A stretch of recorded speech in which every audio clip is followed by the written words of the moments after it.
Good evening, everybody. Welcome to another live edition here on the Rock Pile. Tonight, the Rock Pile brings episode number 8 here on Inside Utica University Football with Coach Faggiano. We'll bring Coach on here in just a little bit.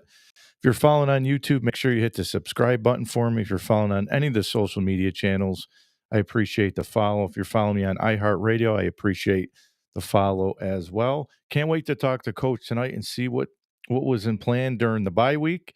We'll talk SUNY Morrisville, which seems like forever ago, I'm sure. And then we'll preview the upcoming game against Alfred. We'll see how Coach is doing in his picks. I picked one bottom a few weeks ago, so we are even at 19 and 15. So we'll talk a little bit about that, and we're here tonight on the podcast. So let's jump in. Let's bring on Coach. There you are, Coach. What's happening?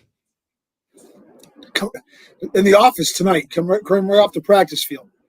So I like little later practice tonight.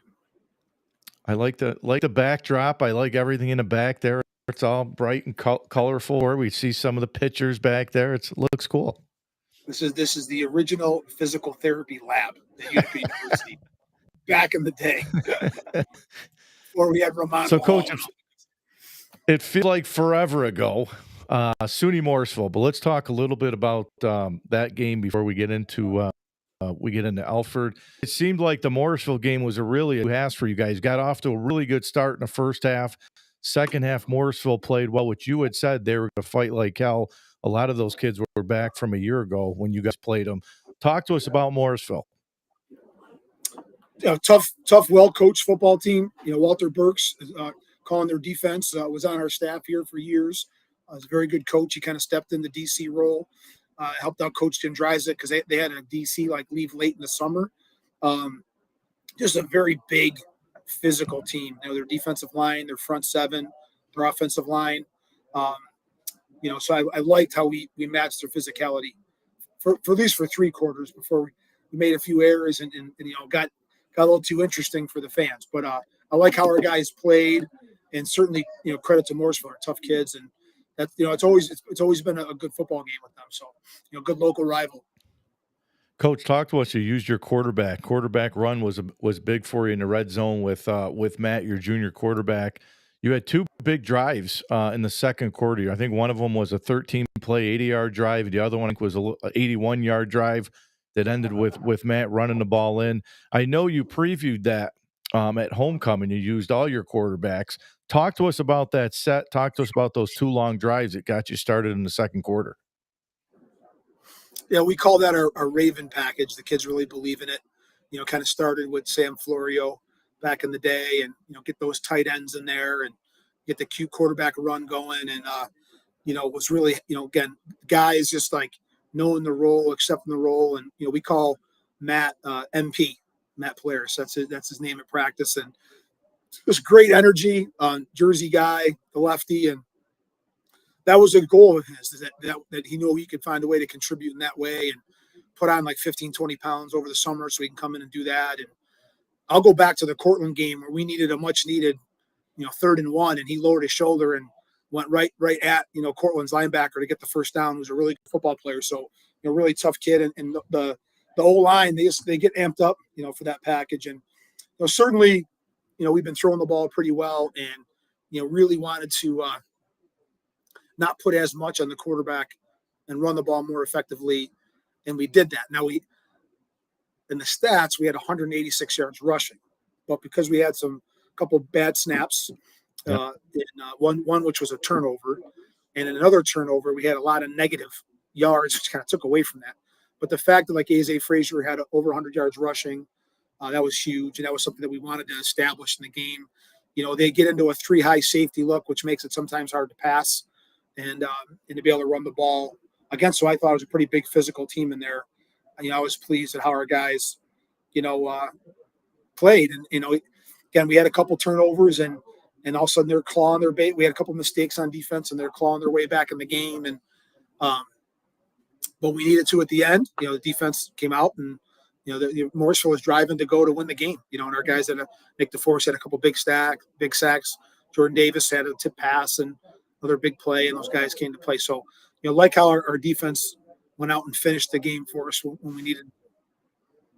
Coach, how much is a run game? I know we've talked about the run game this year for you guys, and that's been the theme for you guys. You want and try to run the football a little bit more offensively. You've been getting a lot of your yards through the air, but how much is being able to run the ball here as the season goes? Because you're coming up on a tough stretch of conference opponents here. I think you get Fisher, and you get Brockport, two of the next Yeah, 3 games are against really good teams.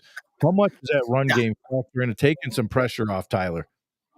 Any quarterback, and Tyler's obviously having a great year. And it's so funny too, like in the RPO world, those first couple games there, we're not necessarily calling passes, so we Right. rack up, the first game there, the 500 yards passing. That wasn't like necessarily the plan. He just did a great job in the RPOs and taking what the defense was giving us. So I think that's kind of can throw off your stats, but certainly we wanted to make sure that we could establish the run. We want to be more balanced, uh, doing some things in the perimeter. Now we've got a couple games where we're getting the ball in the perimeter, whether it's running or throwing. And I think that's really important too.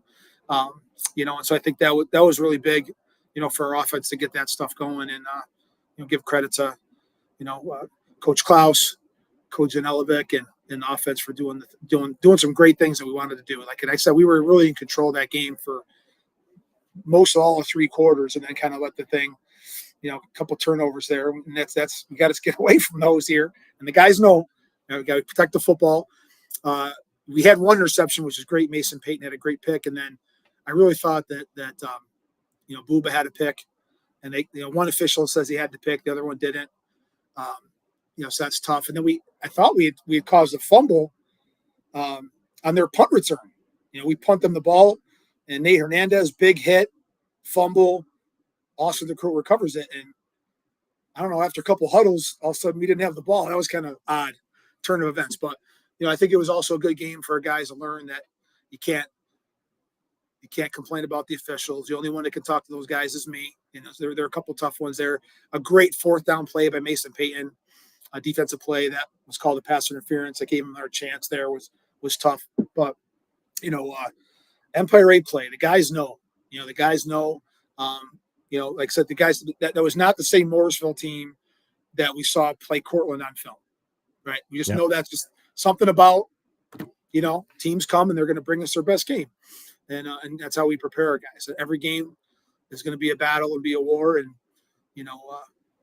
not to get off of Morrisville, but so excited. Like today, full pads, second padded practice, had the great bye week last week, and everyone got to go home and have, home cooked meals and spend time with friends and family. But we're all on the same page. Like, we are not ready for football to be over, right? Mm-hmm. We're not ready to be home on Saturday.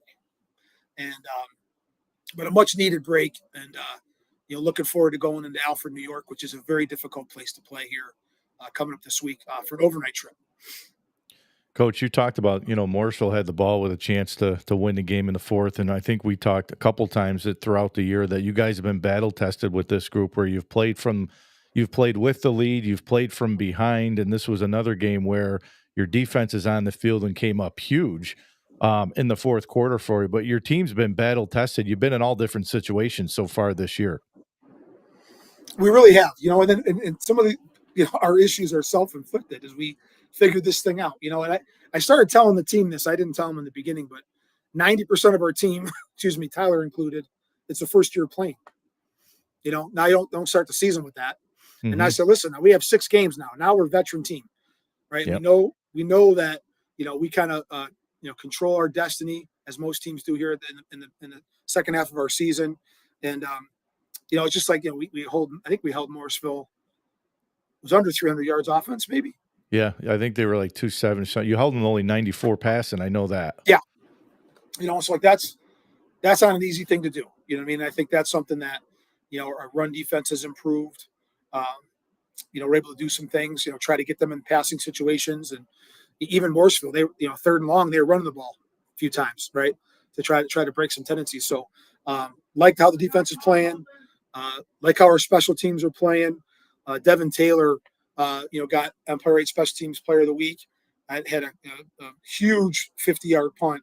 Talk about very different than what happened in Hobart. Right, we needed a big punt.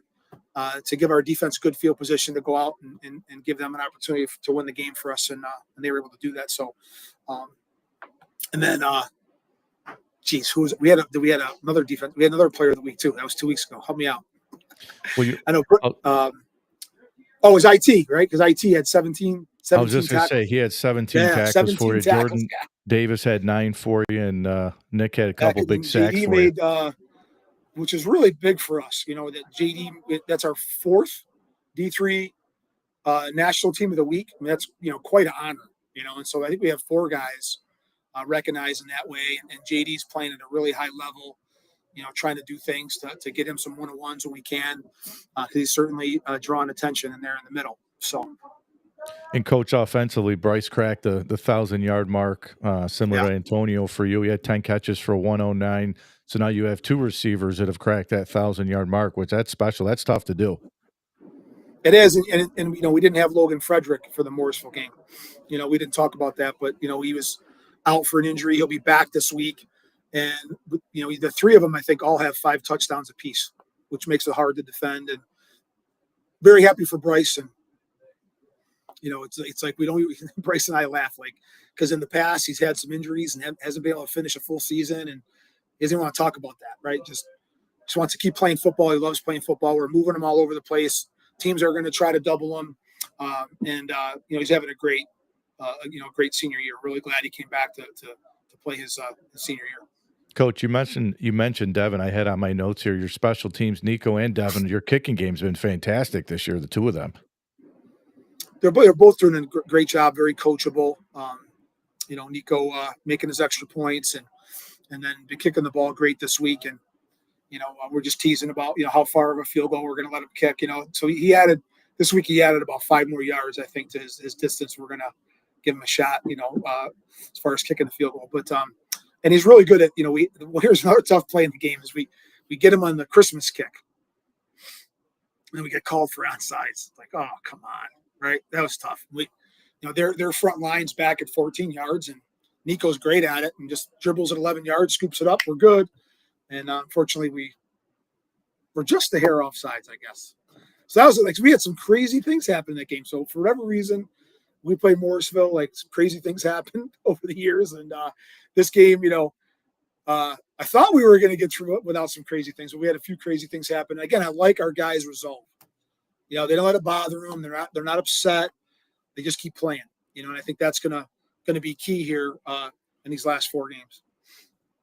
And Coach, you guys are coming off the bye week, and I was looking through that, and I said a lot of coaches handle bye weeks a lot different. How did you guys handle the bye week? So we Monday was a normal day of film and weights for the varsity. Tuesday we just usually Tuesdays uppers we just went helmets. Wednesday we went in uppers. Shortened the practices to an hour and a half instead of 2-hour practices. And then because even our young guys were off as well. Get their bodies get healthy. We had some guys sit out, and then Thursday we actually went in the morning. So if guys wanted to go home Thursday afternoon, obviously cleared it with their professors. Yep. But a lot of guys did go home Thursday afternoon through the weekend. And then it's funny, a bunch of guys, took some great trips. A whole bunch of guys went up to Albany and went up to Sable Valley and spent time with Eli Douglas's family. And there's some great pictures from that trip. About 8 of them went up there. Again, this is a really tight-knit group. And, so that's kind of how we handle it. Shortened the practices up, made sure we got some pads in there. And, really went back, did some indies, some fundamentals. Certainly got a head start on Alfred with some things, but it wasn't like we spent 2 solid weeks getting ready. We wanted to make sure we healed up and got back to some fundamentals. And Coach, the bye week comes at a really good time for you guys with Alfred coming up, who we'll talk about here in a minute. But I was going through your schedule, and you're going to finish with 3 tough games. You get Fisher that's playing really well, Brockport's playing really well, and you got to go to their place. I think you get Hartwick at home, but that bye week can't come at a better time for you guys, right? With the right. Season here down the stretch. No doubt. Coach Raby's doing a great job at Fisher. They beat Brockport in overtime. They only have 1 loss on the season to University of Rochester, which is a local rival game out there. And then, Hartwick Fisher was 21-21 in the third quarter. So Coach Rogers is doing a great job at Hartwick. And, again, each week and each team brings its own challenges. Alfred, we're looking forward to. Like it took a few years, really. I know I've been here a long time, but it took a few years to find the perfect. Like we have a great hotel. We have this entire Italian family feeds us at the VFW, and that's how we roll, right? We did the same thing. We were talking about it today at Leadership Council. We went to Susquehanna. We didn't go to some fancy restaurant. We found the VFW. Love it. We got them to cater it, and like that's what Utica guys do. And so we got this family's all fired up. They're excited. Alfred State's in the conference now because they're gonna once a year. We have an overnight trip to Alfred now, but there's some challenges to that. And all the guys were talking about the W&J trip, overnight trip, and how we went and played, and didn't really pay attention to what W&J did the year before, or what they were ranked, or that they won their conference. We just went out and had fun playing together, and they definitely want to get back to doing that here on this overnight trip. And Coach Alfred had coming off a win too. They beat Hobart and they beat St. Lawrence and Hartwick, and then they were close, real close. That was a good game against Fisher. I think 21-7. It was. Real good game. So they're sitting at 500, but they're playing some pretty good ball. No doubt. The Fisher game, they got stopped. Alfred was stopped on the 1 and the 8. Right, so they had chances, no doubt. And then they're driving to tie the game. They had a turnover, and then Fisher scored late. But it was a 14-7 game in the fourth quarter. So a really good game up at Fisher. So, Alfred, a very good history. Coach Ranko's been there a long time. Tough kids. They play tough. Always play tough at their place. And, we'll see. I'm sure they're going to have some different stuff for us. Every team we've played comes out, and they're doing something different. So we've done a good job of riding the waves of that. Like, hey, they're running these coverages on these downs. Guess what? Against us, it's all the opposite. It's like we haven't seen any man free or cover 2, and all of a sudden they're running man free and cover 2. It's so our guys have kind of welcomed that, and our coaches, like, all we do is put them in the toughest situations in practice that we can to prepare them for those big E8 games. Yeah, Coach, and their sophomore running backs. He's averaging about 15 carries a game, but it looks like they're pretty 50-50. It looks like they're pretty split. They're averaging a little over 100 yards on the ground, and they're averaging just about 400 yards of offense. So they look like they're about 50-50. Quarterback's tough player, makes plays, scrambling. We got to make sure we keep him in the pocket best we can. Makes plays with his feet. Running back, runs their run game very well. They do a nice job with the RPOs, and hitting those. So, again, well-coached football team. They've had a lot of big special teams plays this year on their special teams units. So, we definitely got to be on high alert. Yeah, the quarterback too, senior quarterback, has played pretty well this year, completing over about just over 60% of his ball. Spreads the ball around a little bit. They're young. Seems like they're young in the skill positions. They do. There are two of their wideouts are. Well, I'm sorry. One's a freshman. One's a sophomore. Both very good players, 84 and 89. They have a really good player in the slot that like to give jet sweeps to, and get them the ball. And so I think they do a really good job at utilizing their talent, offensively. Coach, I know you said you were just saying that you don't want Saturdays to end. My season, we got done the other night. We had our little banquet tonight, and now I'm sitting to myself, I got to get back to like a normal routine now, like work, come home. I got to go watch my daughter play now, which is okay. Right. But it's funny to sit here and say that you guys are coming right down to the end here with the regular season. Crazy. That's how fast it goes. Goes fast, and that's why football is special, right? You got 10 regular season opportunities, and everyone's fighting for extra football, whatever that looks like, right? NCAA tournament, ECAC bowl game, which is nice to see. There's more and more bowl games that are growing in Division III. There's the New England Bowls. There's the Mac Centennial Challenge. I think I have that right. More and more are popping up, which is good because you watch Division I, and it seems like you really got to mess up to not get a bowl game in Division I, right? Like half the teams get to go, Yep. So, and that's what we're doing is that we're just fighting to have a winning season, fighting to get to that postseason, and the tough Empire 8. So it's definitely going to be, one of those things where it'll come right down to the wire, to the last game, to see who goes where, who does what. I feel like the Empire Eight's a lot like the SEC and the Big Ten. I mean, I think this year it's more like the SEC because the SEC is just beating each other up. Like every game in the SEC this year is like number 5 against 7, 10 against 11. And you're going to have an SEC team that could have 2, 3 losses that's probably better than some of these other teams that only have 1 loss. I feel like that's how your Yeah. conference is. I think a couple of weeks ago, D3 ranked the conferences, and I think they had us up there. I forget where we were, maybe 6th or 7th, but like our winning percentage in the postseason of the conference is very, very high, very, very high. Again, the biggest thing is surviving the conference. You know what I mean? If you can win the Empire 8, you're a really good team. If you're a 9-1 team, it can get to postseason, or 8-2 and get to postseason, or even 7-3. You know, I mean, you don't want to play a 7-3 Empire 8 team in a bowl game. You know, you got your hands full. So, just a credit to our conference and D3 football in New York. Yeah, I think the Empire 8 was like 7th, and then I think I put a comment up there. I said it should be top 5, and there was a bunch of people that followed D3 that said they agree. And I'm with you, Coach. There's always a team in the Empire 8's a tough outcome postseason. There's been a lot of success stories with your conference in postseason. A lot of big wins, including you guys.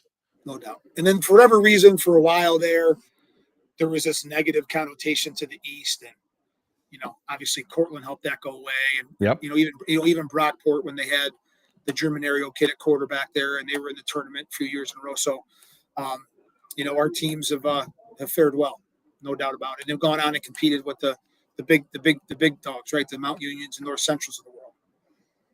So, Coach, you and I are dead even now at 19-15. I picked one up on you. I think it was a Syracuse game, but you gave me that one because you picked Syracuse. I went against Syracuse. By the way, I'm getting hammered on Twitter on my Frame Brown stuff here because they're all saying Frame Brown's a Penn State candidate. He's a Florida State. I'm like, Frame Brown's got to get this team under control and try to get him to a bowl game. Yeah. No doubt. Like, listen, I think he's a really good coach. He's got great staff. I got to meet a few of those guys, and, he's got to find ways to win some football games, I agree. All right, there's some good games this week, Coach. Ole Miss is the first one I got up here. Number 8 Ole Miss at Oklahoma. They're both 6-1. Oklahoma is -4.5. Oklahoma's defense has played lights out. Ole Miss, I thought, should have beat Georgia last week, which was a great game to watch. Great game. Fantastic back and forth. Ole Miss scored on the first 5 possessions. When do you see that against a Georgia Kirby Smart defense? Yeah, right. It was a wild game, and then right at the end of the game, a couple 3-and-outs, and Georgia scored. It was like that was the difference. So who do you like, Coach? This is a good game. I really like Oklahoma's defense. Venables they've been really good all year, but man, Ole Miss, Kiffin's just called. I think he's the best offensive guy in the game. I love watching him call plays. I think I'm gonna go Ole Miss. That they respond after losing to Georgia. Yeah, I'm with you. I like them a lot. I think it's going to be a team that, again, out of the SEC, maybe a 2-loss team, 3-loss team that we're going to be talking, do they belong in over a 1-loss Big Ten or, another conference? So this is another good one, too. South Florida's been really good. Their head coach, Al Golish, he's another one that's a hot name for these big jobs. And Memphis, too. They're at 6-1. Memphis is getting 4.5 at home to South Florida. I'm going South Florida. I've listened to that coach a few times, his podcast, and I think he's doing some great things. He was really professional. I listened to him last week when they were asking him about his name being mentioned for these jobs. I really like how he handled the interview. I mean, he was basically living in the moment. He said he's got a great job right now and, let him enjoy. He hasn't even thought about it. But just the way he handled himself, I thought was different than some of the other coaches. All right, here's another big one. Number 15, Missouri at 6-1 at Vandy, Vandy's coming off the big win last week over LSU. Diego Pavia, the quarterback's been fantastic. He's another Clark Lee's another big name. I'm going Vandy here. Are you going to Vandy? I'm going to go Vandy. Oh, this is a tough one because I really like the quarterback. I just think they got everything going, but I think people are sleeping on Mizzou. You know what? I'm going to go opposite on you. I'm going to go with Missouri because I like Drinkowitz. I like the coach for Missouri. I think he's another one that's going to be an interesting candidate, I think, for the Florida job. Well, they lost a real close game to Alabama, right? Yes. Yes. Really good game. Really good game. So here's another SEC one. And I think Brian Kelly's on the hot seat if they find a way to lose this game. So you got Texas A&M at 7-0 at LSU. LSU's plus 2.5. I'm going to give you mine first because I'm going to go with LSU. I think Texas A&M, they haven't played anybody yet in the SEC. They're coming up on their tough games now here over the next 3 to 4 weeks. I think LSU finds a way to get this thing done at home. I think it's a night game. So no matter what their record is, I think Brian Kelly, I think they find a way this week. Yeah, that's a tough place to play down there. I'm going to go LSU too. All right. I thought I was going to pick another one up on you there, but we'll ride with that. Michigan looked good last week, Coach. It seems like they got a little bit of the downfield passing game. They Wink Martindale, they played really good defensively last week. Michigan at Michigan State. Michigan State just hasn't found a way to get things going. Michigan's a 2-touchdown favorite at Michigan State. I'm assuming we're going to go with the same teams on this. You like Michigan? Yeah, I like Michigan. I'm with you. I think that could be an ugly one here. All right, I always got to put Syracuse on here for predictions. Syracuse will be at Georgia Tech. This is another one. I really like Georgia Tech. I really like Brent Pry, the coach, who's done, I think, a hell of a job as his alma mater. He's going to be mentioned for a lot of these jobs, too, that are coming open. They're a 17.5-point favorite. This is at Georgia Tech. Any chance Syracuse goes down and pulls an upset? I think this might be the first time I've gone against Syracuse. I think on this one, Georgia Tech's a very good football team. I think on the road's tough. I think Syracuse will give them hell, but I think at the end of the day, Georgia Tech may have too much for them. Coach, who do you think's going to get this Penn State and Florida job? Those are a lot of big jobs. I'm the last person. Listen, I'm sure past weekend on the bye, like everyone's spending time thinking about those things. I'm watching Empire 8 film and spent some time in the woods with my dad doing some hunting, right? So, who knows? I really don't. You wonder if Coach Rule, with all his connections, you kind of wonder. Yep. You know what I mean? And now he's very close to the AD there. I think everyone knows that. That's a possibility. I think he had a hard time answering. I heard his one interview. He had a hard time. Yeah, he had a tough time. He had a tough time, He did. He did. So that kind of makes you wonder. But yeah, it's crazy. I like Matt Rule. The only thing I would say is, James Franklin got knocked for he didn't win the big game. I think he was like 1-something against top 5 teams. And, right. Nebraska, since Matt Rule's been there, his record against big teams hasn't been the greatest either. But Penn State alum might be a little bit more patient with him since he played for Joe Paterno. I think he's probably the easy hire. But we'll see. I think it's going to get interesting. A lot of big jobs open for the first time, really, since you never know what they're looking for. You know what I mean? Right? That's the thing you don't know. Are they looking for an alum? Are they looking for a defensive guy? Are they looking for a recruiter? Are they looking for that quarterback coach that's going to bring you that top-notch quarterback? You just don't know behind the scenes what they're looking for as far as a school. I think that's the hard part, and just a lot of respect for the coaches that. Penn State and what Penn State went through as a Penn State fan myself. And, so just a lot of respect for those guys, getting Penn State back to where they are now. It was a very difficult thing that they went through. And, glad, it's just crazy. Yeah, no, absolutely. It's so different than Division III and what we're doing. It's just so hard to believe that all these big jobs are open here and we're not even halfway through the college football season, or we're just about halfway, I guess you can say it. And there's going to be more jobs coming open, and the buyouts for these coaches they're paying James Franklin $50 million. $50 million. Right. To stay home. Exactly. But is he gonna just take some time at home, or is he gonna go take another job? You don't know. When in his interview that when he was on with Coach Saban and them on game day, I forget what it was. Yep. He's like, we're going to go win a national championship somewhere else. Okay. All right. I think the best fit for him is Virginia Tech. Virginia Tech, I think, is the best fit for him. So, but we'll see. Listen, Coach, good luck to you. And we'll do it again. Congrats on your guys' season. Yeah, we had a good year. Good year for the kids. Yeah. Yeah. The future looks good. We'll have to see you at a couple games. All right. Sounds good, Coach. Thank you. All right. Appreciate everyone for listening. For the Moose. You got it. So I want to thank Coach for jumping on. We got off to a little bit of a late start. No problem. Coach was just coming off the field. That's my fault. I should have probably pushed him back just a little bit. But thanks for everybody tuning in tonight. Again, if you followed me on YouTube, make sure you hit the subscribe button for me. And if you're listening on any of the social media platforms, I appreciate you tuning in tonight. So thanks to Coach for tuning in. As I say on the Rock Pile is where dreams become reality. Have a good evening, everybody.